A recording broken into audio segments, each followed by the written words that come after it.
Yes మీరు అన్నట్టు ఇవాళ తెలంగాణలో కేసీఆర్ కు బీఆర్ఎస్ ప్రభుత్వానికి ప్రజల మద్దతు లేదండి. ఇవాళ ఆ రోజు తల్లి సోనియా గాంధీ గారు తెలంగాణ ఇచ్చినందుకు ఈ 9.5 ఏళ్లుగా ఈ తెలంగాణ ప్రజలు మోసపోయి గోసపడుతున్నారు. ఇలా కేసీఆర్ కు ప్రజల వద్ద పోయి చెప్పడానికి చేసిన పనులు ఏమీ లేక ఇలా మనం చూసాం. ఒక తెలంగాణలో ఎన్ని పేపర్ లీకేజీలు అయినాయండి. ఆ రోజు ఉద్యమంలో కొట్లాడినప్పుడు నీళ్లు నిధులు నియామకాల పేరు మీద, ఇలా నీళ్ల పేరు మీద ఏం జరిగిందో తెలుసు. ఇలా మా నాయకుడు కూడా అక్కడ వెళ్తున్నాడు. మేడిగడ్డ బ్యారేజ్ లీక్ మీ మొదటి నుంచి కూడా అదే చెప్తున్నాం. కాంగ్రెస్ పార్టీ పక్కంగా ఏందని అది మొత్తం కూడా కరప్షన్ కుప్పగా మారింది అని ఇవాళ అది ప్రూవ్ అయింది. మరి అదే విధంగా నిధులు ఎవరికి వచ్చినో ఇవాళ కేసీఆర్ కుటుంబ ఆస్తులు ఆ రోజులెన్ని, ఈ రోజు వాళ్ళకు ఉన్నటువంటి ఆస్తులెన్ని. సో అదే విధంగా ఇవాళ నియామకాలకు ఒక తెలంగాణలోనే ఒక గ్రూప్ 1 ఎగ్జామ్ 2 సార్లు పేపర్ లీకేజ్ అయిందండి.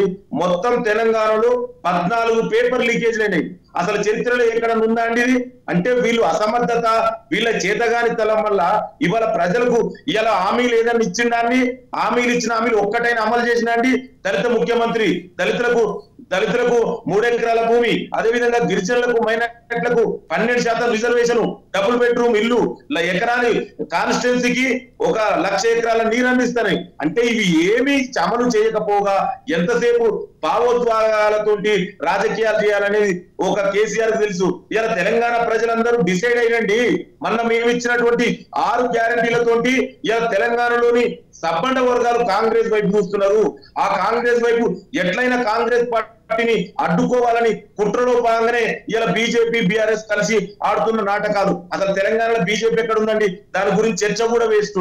సో ఎందుకంటే బీజేపీ బీఆర్ఎస్ 2 ఒకటే అని బండి సంజయ్ తీసింది ఎవరు? ఇలా కిషన్ రెడ్డి ఎవరు పెడితే అధ్యక్షుడైంది? ఇవన్నీ తెలుసు. సో నేను మళ్ళా బీజేపీ గురించి ప్రత్యేకంగా ఓదలుచుకోలేదు. ఇక